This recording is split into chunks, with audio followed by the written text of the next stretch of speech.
They've been translated, and they tell exciting stories about how gods intermingled with human beings and actually had a hand in the creation of human beings. 5,000 years ago, Sumerians pressed wedge-shaped marks into wet clay, leaving behind thousands of cuneiform tablets that would survive millennia. These tablets hold humanity's first written myths, the earliest laws, and painstaking observations about life, labor, and the cosmos. For centuries, they remained silent, scattered across the deserts of Mesopotamia, the basements of museums, and the archives of scholars, waiting for eyes capable of reading their script. Today, curiosity has taken a new form: artificial intelligence. AI promises to make their message more accessible than ever. In fact, rumors now suggest that Elon's Grok AI translated ancient Sumerian texts and revealed terrifying knowledge about human races. Let's start from the very beginning. The Sumerian corpus. What does it say? In the dusty plains of southern Mesopotamia, where the Tigris and Euphrates rivers weave their waters into life, rose the world's first great literate civilization, the Sumerians. Beginning around 3,500 BCE, city after city-state blossomed.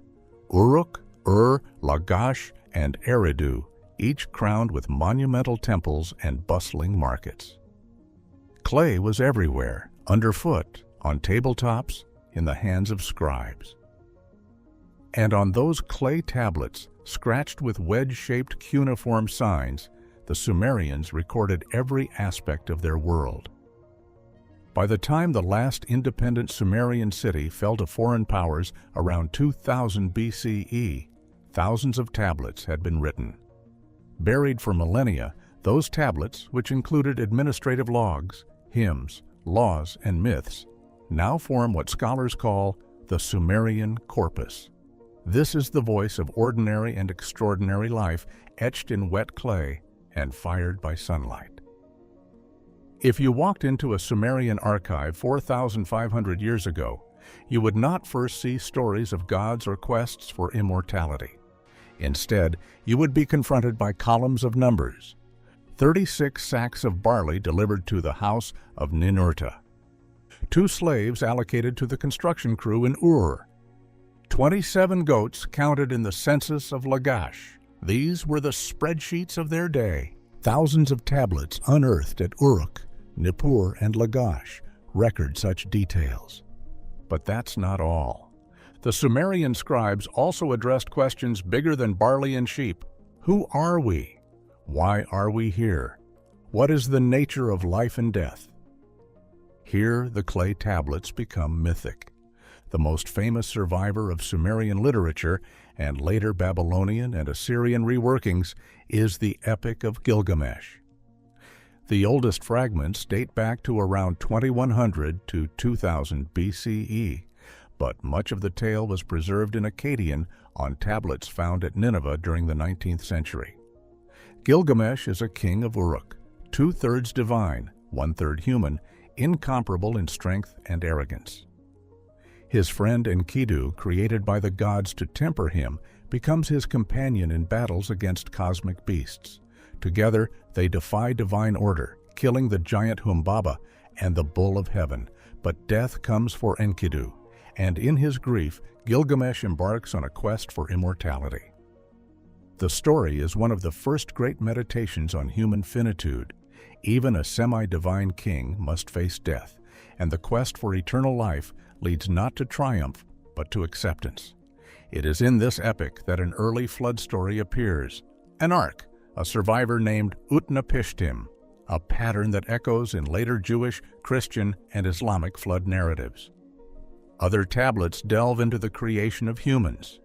In Enki and Ninmah, 2 gods shape humans out of clay mixed with divine blood. Enki, wise and benevolent, and Ninmah, temperamental, fashion people with quirks and defects, reflecting an ancient grappling with human diversity. Another text, Atrahasis, offers a vivid account of gods overwhelmed by the toil required to maintain the earth. They create humans to bear the labor, only to later punish them with plagues and a great flood for being too noisy. When modern software, whether an academic neural machine translation model or a consumer AI like Grok, digests these tablets, it finds patterns of divine intention and human purpose. Humans are created for work, for ritual, for service. That can be translated into modern language as division of roles or hierarchy. Beyond epic tales, the Sumerians wrote countless hymns and religious texts. The goddess Inanna, fierce and unpredictable, dominates many of these. One long hymn praises her as Queen of the Great Land, whose favor brings prosperity and whose wrath brings ruin. Incantations invoked gods for healing, protection, and success in battle. Sumerian religion was not abstract philosophy. It was lived, embodied in ceremonies, performed in ziggurats, which were step temple towers, where priests and priestesses tended to gods like Enlil, Lord of the Air, Enki, god of wisdom and waters, and Ninhursag, mother of the gods. Ritual texts map divine genealogies and prescribe rites that maintained cosmic balance. These religious archives are not modern belief systems, but they do reveal the Sumerians' sense that the universe is ordered, albeit by temperamental, capricious deities whose favor could be courted but not commanded. AI models trained on contemporary languages often struggle with this nuance. Without context, the word choices and themes can seem strange or dramatic in modern language, leading to outputs that sound mystical or ominous when the original was simply a ritual prayer for rain. The Sumerians also recorded laws, not in neat codes like Hammurabi's famous stele from Babylon, dating to around 1754 BCE, but in administrative texts and court records.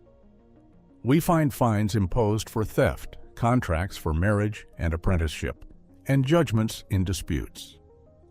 One tablet from Lipet Ishtar of Essene, though slightly post-Sumerian, contains laws about debt repayment and land leasing. Another from Ur details compensation for injury inflicted in a fight. These texts show that late 3rd millennia Mesopotamia had developed an idea of legal responsibility, not divine caprice, but human accountability. Legal tablets are not epic drama. They are crisp, procedural, sometimes ruthless in their precision, grain measured, days counted, penalties fixed. But in the aggregate, they paint a picture of an ordered society trying to regulate itself amid the chaos of human desires and conflicts. Across these texts, the Sumerians wrote about themselves. Farmers tilling fields outside the city walls, craftsmen hammering bronze, merchants tallying goods on clay, and city officials recording every detail. Sumerian texts sometimes mention groups by origin, people from nearby regions such as Elon or Amorite tribes, but these references are logistical and geographic.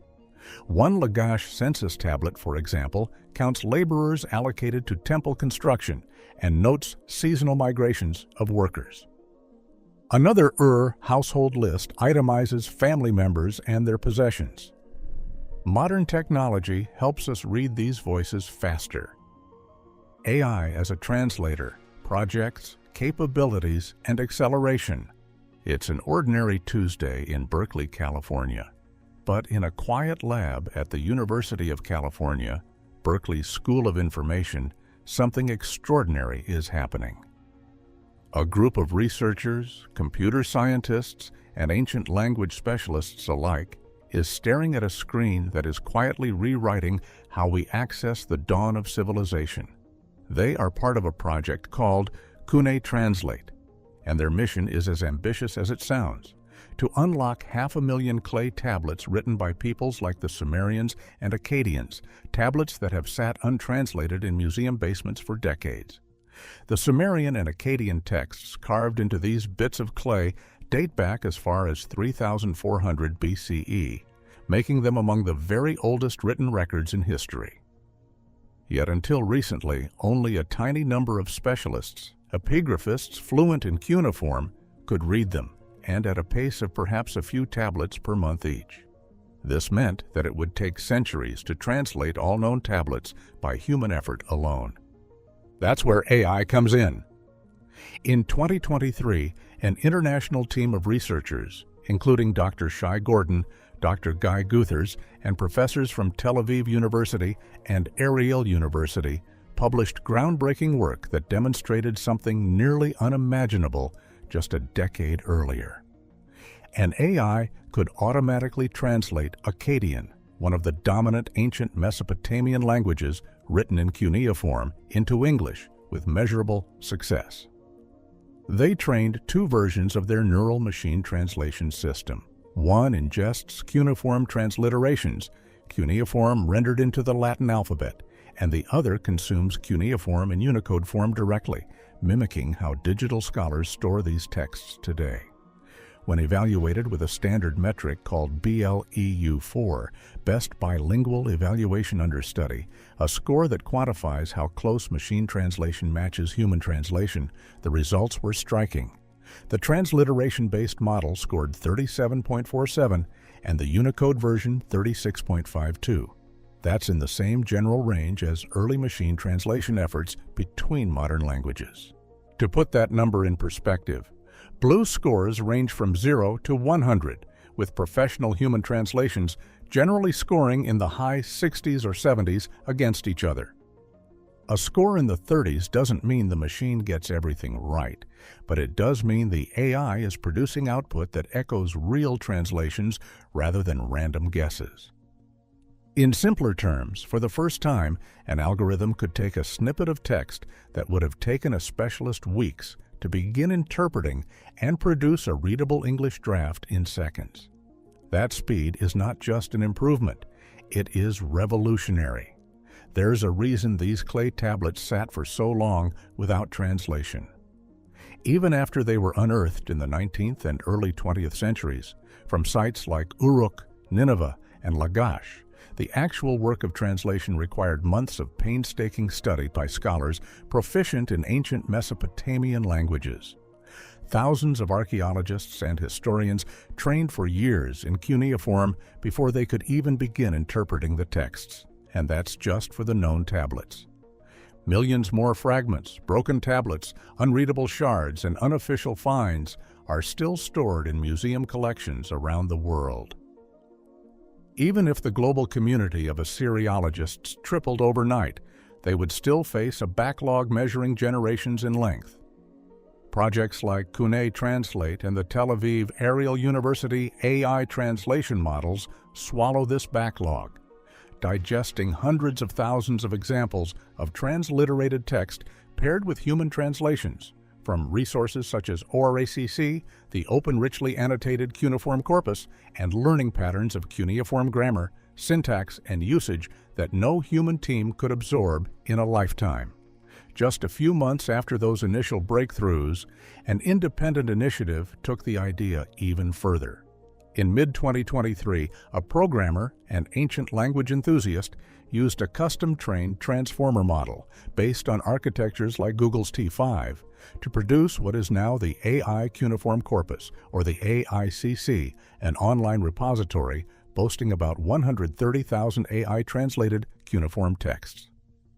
This corpus doesn't just hold administrative lists or simple inventories. It contains texts spanning a breathtaking range. Administrative and economic tablets, legal contracts, royal inscriptions, hymns and prayers, medical and astronomical texts, and even literary pieces. The AICC pulls from Akkadian and Sumerian sources. It offers a searchable English index that dwarfs anything previously available except for curated academic databases. Where a dedicated scholar might translate perhaps 50 tablets a year, an AI can generate thousands of provisional translations monthly. This doesn't make human experts obsolete, far from it. But it does provide a first draft at scale, something historians, linguists, and archaeologists can refine rather than start from scratch.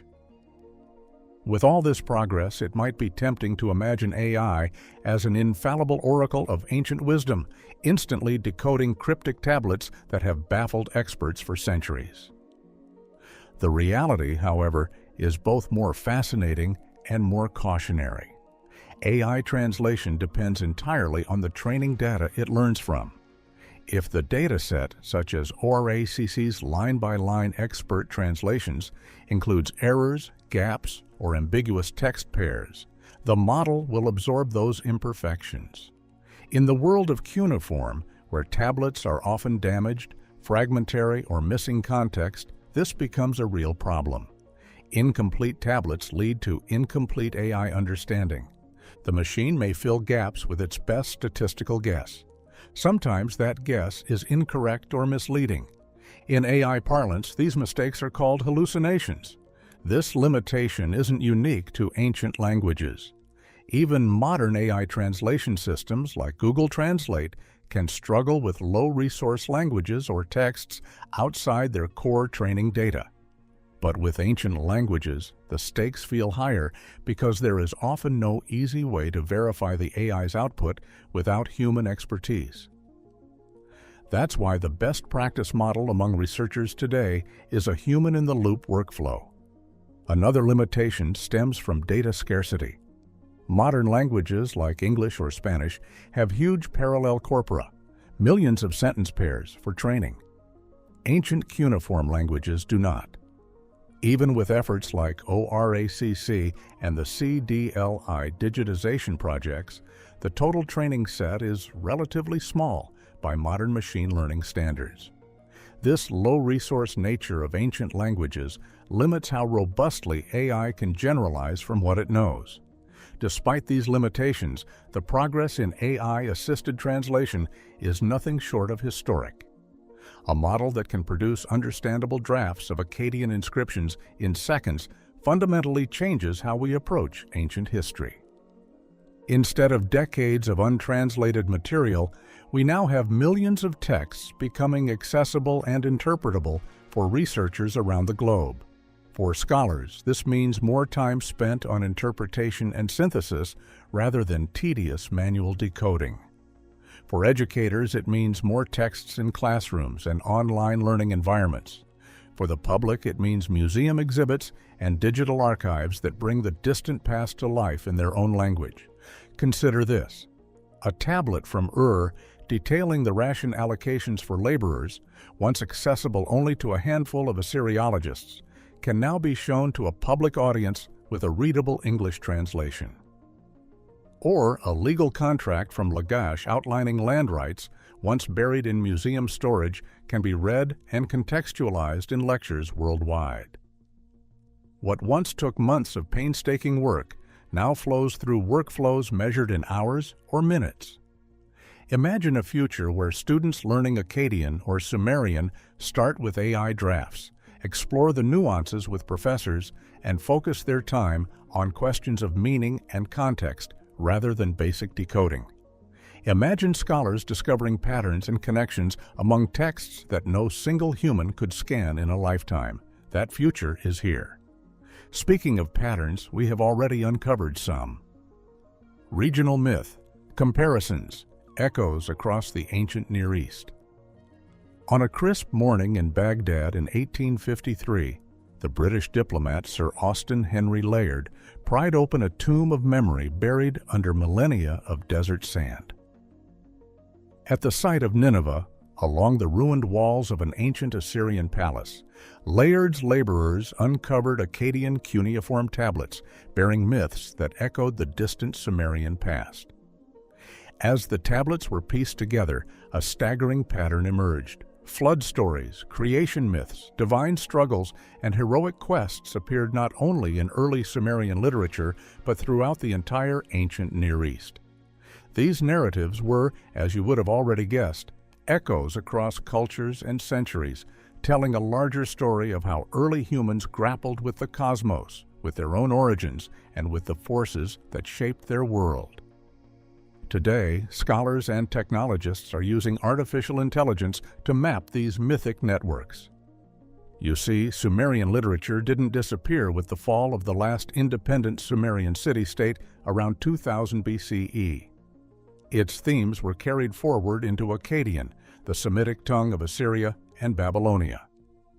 One of the most striking examples of this cultural continuity is the flood narrative. Long before the Epic of Gilgamesh was compiled in the mid-2nd millennium BCE, a text known today as Atrahasis preserved an earlier Mesopotamian flood story.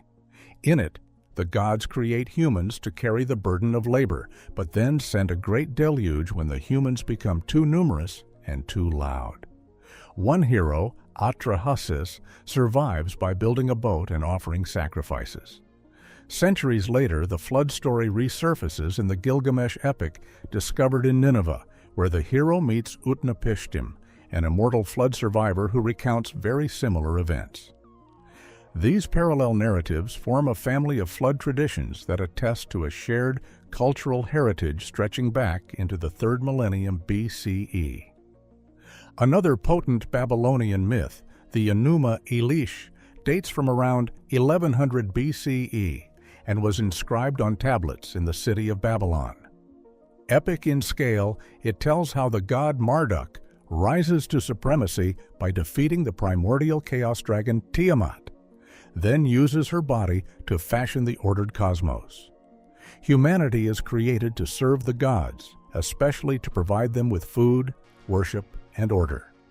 The theme resonates with earlier Sumerian stories about divine roles and human purpose.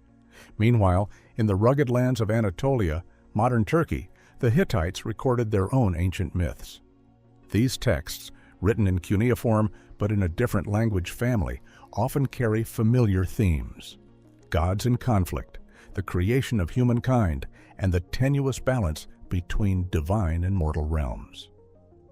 For example, the Hittite kingship in heaven narrative recounts a divine succession struggle that feels structurally similar to Mesopotamian divine wars. Though the Hittite tablets date from the 2nd millennium BCE, later than most Sumerian texts, the echo of those older narratives suggests not a direct copying, but a regional mythology and conversation. Stories adapted, reshaped, remembered, and reimagined as they crossed cultural boundaries through trade, conquest, and diplomacy. In the fertile lands of the Nile, the Egyptians developed their own rich mythology. The Egyptian creation story, most fully articulated in the Memphite theology and Heliopolitan cosmogony, begins with a primeval watery chaos, the Nun, from which the first gods emerge. These deities shape the ordered world and beget successors who maintain cosmic and social order. Although the language and religious context are entirely Egyptian, the notion of primordial waters giving rise to ordered existence resonates with Mesopotamian cosmogonies like Enuma Elish, where the separation of salt and sweet waters marks a first act of creation. Both cultures grappled with similar existential questions. What came before the world we know, and how did it transform from chaos into form? Egyptian myths also present humanity's role as defined by the gods. Humans are partners in cosmic maintenance, sustaining the gods through ritual and moral obedience. Again, while the theological framing is distinct, the functional motifs echo across regions. On the Mediterranean coast, ancient texts from Ugarit, modern Ras Shamra in Syria, offer another piece of the mythic mosaic. The Ugaritic epics, particularly those involving the storm god Baal, the sea god Yam, and the underworld deity Mot, describe patterns of conflict and resolution, divine hierarchy, and seasonal cycles. Some Ugaritic texts describe Baal's confrontation with Yam, resembling the cosmic battles found in Mesopotamian and Anatolian sources. While these are unique narratives, AI comparisons reveal motif overlaps: heavenly struggle, seasonal death and rebirth, and negotiation between deities. Speaking of AI, you won't believe what Grok said, and you shouldn't. Nobody expected a chatbot to start rewriting ancient history. Yet that's precisely what happened online when enthusiasts began feeding prompts about Sumerian myths into Grok, the AI chatbot developed by Elon Musk's company xAI. What followed looked at first glance like a thrilling breakthrough in ancient literature. But behind the spectacle was something far more mundane: AI pattern recognition doing exactly what it's designed to do and nothing more. It started innocently enough. On Discord threads and niche forums dedicated to ancient history and AI experimentation, users began prompting Grok with questions like, "Tell me a forgotten Sumerian myth involving Gilgamesh and the gods. Translate this cuneiform tablet fragment and describe its cosmology." And Grok responded, unlike humans who consult verified translations, established corpora, and peer-reviewed scholarship, Grok generates responses by drawing on patterns in its training data, including what it has seen about myths, creation stories, Mesopotamia, and other ancient narrative motifs.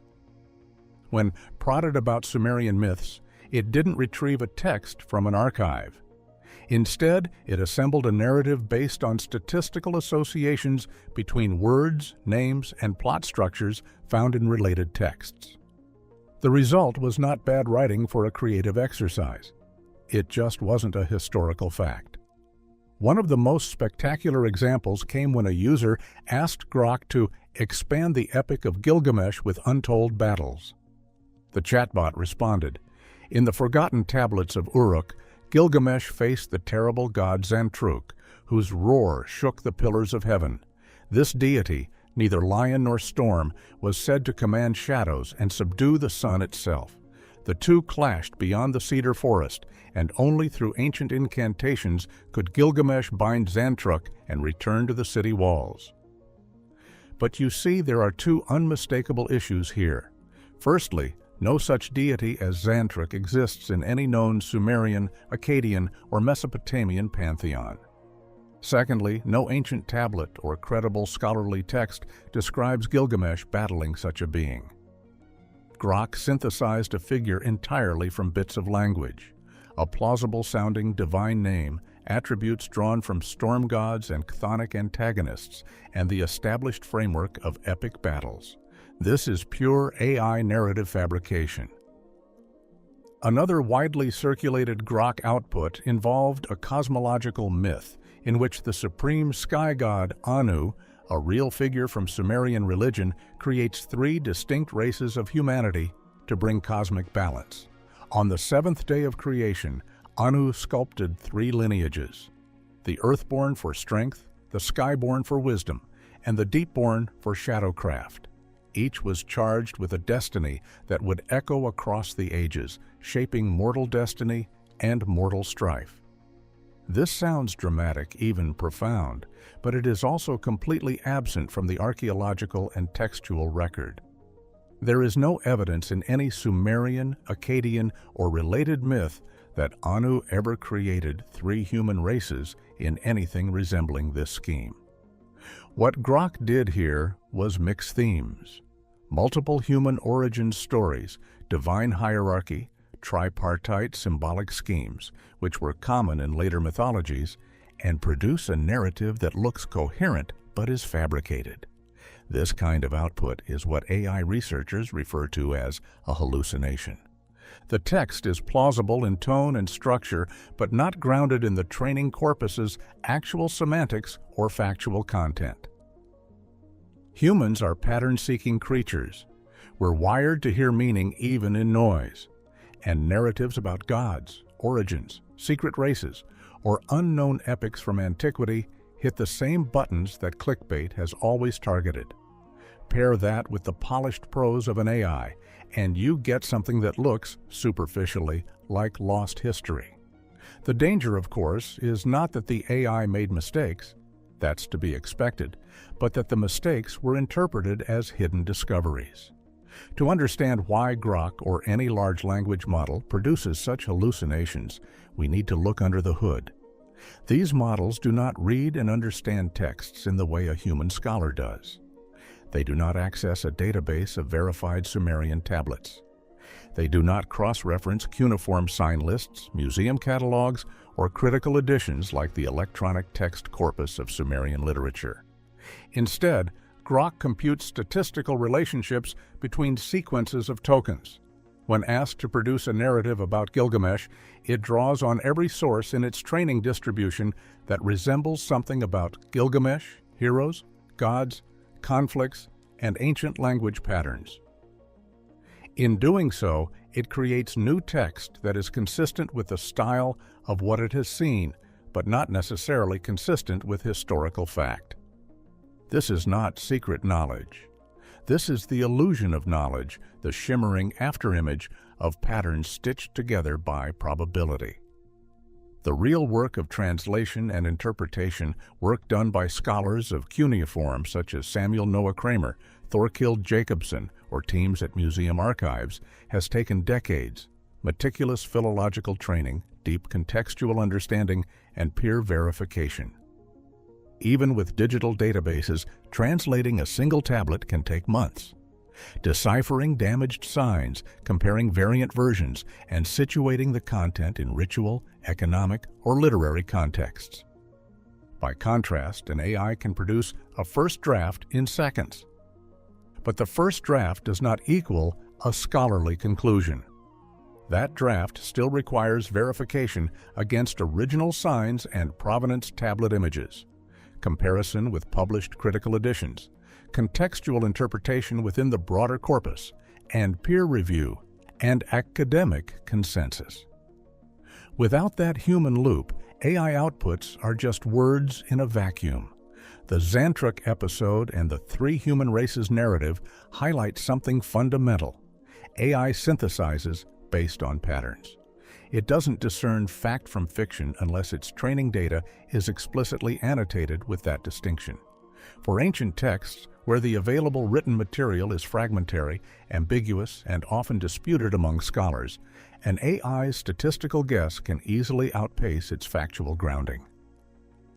Moreover, ancient myths themselves are fluid cultural artifacts. There are multiple recensions of the Gilgamesh epic across time and geography. There are variations in flood narratives between Atrahasis, Epic of Gilgamesh Tablet 11, and later Babylonian retellings.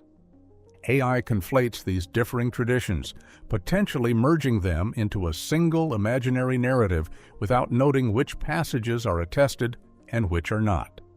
Here's the paradox. AI is excellent at spotting patterns across massive text corpora. It would quickly discern, for example, that flood narratives recur in Atrahasis, Gilgamesh, and later Babylonian texts. Creation themes involving gods shaping humans from clay appear across cultures, and divine conflict narratives feature regularly in Near Eastern mythologies. But spotting patterns is not the same as verifying historical fact. The Sumerians never wrote anything about humans being divided into distinct biological races. That is a modern conceptual overlay. Take Enki and Ninmah, one of the earliest Sumerian creation myths. In this story, humans are shaped from clay, and some are created with physical differences, such as blindness, weakness, or infertility. The god Enki assigns each a role in society. This is often misinterpreted as different types of humans, but in reality, it's an explanation of human diversity and social function. In Atrahasis, an Akkadian text based on earlier Sumerian traditions, humans are created to relieve the gods of labor. The story emphasizes why humans exist, to work and serve, and why they suffer, not how they are divided. But the divisions here refer to socio-economic and political kinds, not racial, not inherently superior or inferior. Even in the Epic of Gilgamesh, when different groups appear, they are described by location or culture, not biology. Gilgamesh encounters distant lands and foreign peoples, but these are simply other regions, not distinct human types. Administrative tablets go even further in clarity. They list people as Elamites, Amorites, or Sumerians, which are geographic or ethnic identifiers, similar to saying Egyptian or Syrian. These were practical labels for trade, labor, and governance, not racial classifications. The three races created by God's idea does not exist in any known Sumerian text. In reality, the Sumerians were describing how humans lived and worked, not dividing humanity into biological races.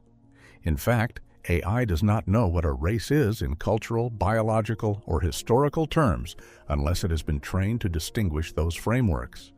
So it can happily produce narratives that sound plausible in English but have no basis in ancient reality. So just because something sounds ancient doesn't make it ancient. AI can mimic mythologies with cinematic flair. But the fact remains that all humans are equal. The idea that some are inherently superior or inferior is simply not there in biology. We constructed those ideas to fit our own biases. It is about time we move past such outdated concepts and address our common concerns. Well, that's it for now. Thanks for watching. Did you like this video? If you did, please consider liking, dropping a comment, and hitting the subscribe button so that you don't miss out on our new uploads. Also, don't miss this video you see on your screen right now. It's truly unbelievable.